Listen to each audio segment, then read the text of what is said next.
গাঁৱৰ ভিতৰতো সোমাই গ'ল।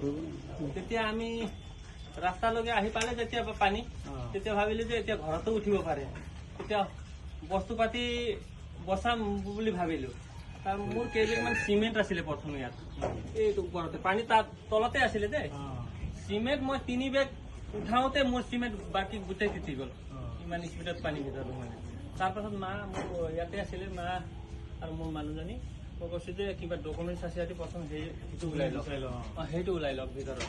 তেতিয়া মায়ে গডৰেজ খুলি কিনি এইবোৰ ওলাব লৈছিলেহে মাৰ বুকু বুকু পালে পানী।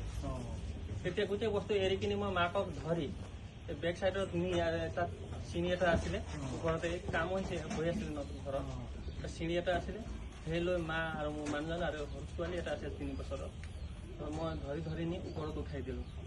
তাৰপাছত গৰু ইমানখিনি পানী আহিছিল, গোটেই গৰুবোৰ ডুবিয়ে গৈছে।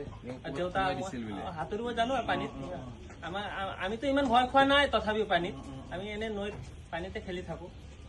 তাৰপাছত আমি কটাৰী এটা আনি গোটেই ৰছী কাটিলোঁ গৰুৰ, আৰু এটা এটা টানি ঘৰৰ ভিতৰত ভৰাই দিছোঁ, তাত ভৰালোঁ। ভৰাই থাকোঁতে মানে লাষ্ট আৰু 6জনী গৰুতো টানি আনিবও নোৱাৰিলোঁ, উঠি গ'ল। আৰু মৰি আছে আৰু বেক চাইডতো আছে। আৰু তাৰ পাছত আমাৰতো ইপিনে সেইটো গোৱালিততো কোনো মানে সাঁতুৰিবও নাজানে, ল'ৰা দুটা আছিলে, মাইকী মানুহ এজনী আছিলে। সিহঁতে পানীত ইমান ডুবি আছিলে, পানী চিঞৰি আছে সিহঁতে। আৰু সেই দোকানী ল'ৰা আহি সিহঁতৰ ভিতৰত সোমাই ওপৰৰ টিংটো ভাঙি কিনি সিহঁতক ধৰি ওপৰলৈ লৈ গ'ল। আৰু গৰুবোৰ গোটেই চিপ লাগি মৰি গ'ল, চব মৰি তাতে মৰি গ'ল। উঠ খাই গ'ল মাটি? নাই, গোৱালিতে চিপ লাগি মৰিছিলে, পাছত তলত নমাই দিলে গোৱালিৰ পৰা। এতিয়া বেক চাইডতে আছে। বেছি আছিলে, ডাঙৰ 14টা, পোৱালি হৈছে 23টা নে 24টা আছিলে।